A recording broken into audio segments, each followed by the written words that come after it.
So ఇప్పటి వరకు arrested total 7 members, ఇంకా కూడా 3 మెంబర్స్ అబ్స్కాండింగ్ ఉన్నారు. దాంట్లో మేజర్ కన్స్పిరేటర్ హరిబాబు కూడా ఇంకా అబ్స్కాండింగ్ ఉన్నారు. సో ఇప్పుడు this investigation still is going on. ఇంకా కూడా ఏదైనా ఓపెన్ యాంగిల్స్ లో, ఏదైనా ఆల్ యాంగిల్స్ లో మేము ఇన్ఫర్మేషన్ ఇది కలెక్ట్ చేస్తున్నాము. ఈ 7 యాక్యూస్ ఎవరైనా ఉన్నారు, ఆ యాక్యూస్ కి కూడా మేము పోలీస్ కస్టడీ తీసుకొని త్వరలో ఇంట్రోగేషన్ చేస్తాం.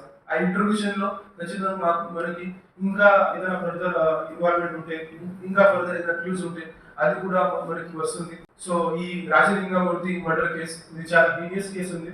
ఖచ్చితంగా భూపాలపల్లి కోసం ఇది చాలా సీరియస్ కేసు ఉంది. దాంట్లో పోలీస్ వాళ్ళు కూడా స్ట్రాంగ్ గా అన్ని స్పెషల్ టీం పెట్టి ప్రొఫెషనల్ గా అన్ని టెక్నికల్ ఎవిడెన్స్ ప్రకారంగా మేము ఇది కేసు ఇన్వెస్టిగేషన్ చేస్తున్నాము. ఇంకా ఈ సంజీవ్ కొత్త హరిబాబు అతని దగ్గర కూడా అప్రోచ్ అయింది. అప్పుడు ఈ కొత్త హరిబాబు అతనికి చెప్పాడు, ఓకే నువ్వు ముందు వెళ్ళు, నేను చూసుకుంటా, నేను ఏదైనా బెయిల్ గురించి ఎక్స్పెన్సెస్ గురించి ఏదైనా ఉంటే అది కూడా నేను చూసుకుంటా. ఈ అష్యూరెన్స్ సంజీవ్ యాక్యూస్ రేవంత్ కి కొత్త హరిబాబు నుంచి చేయడం జరిగింది.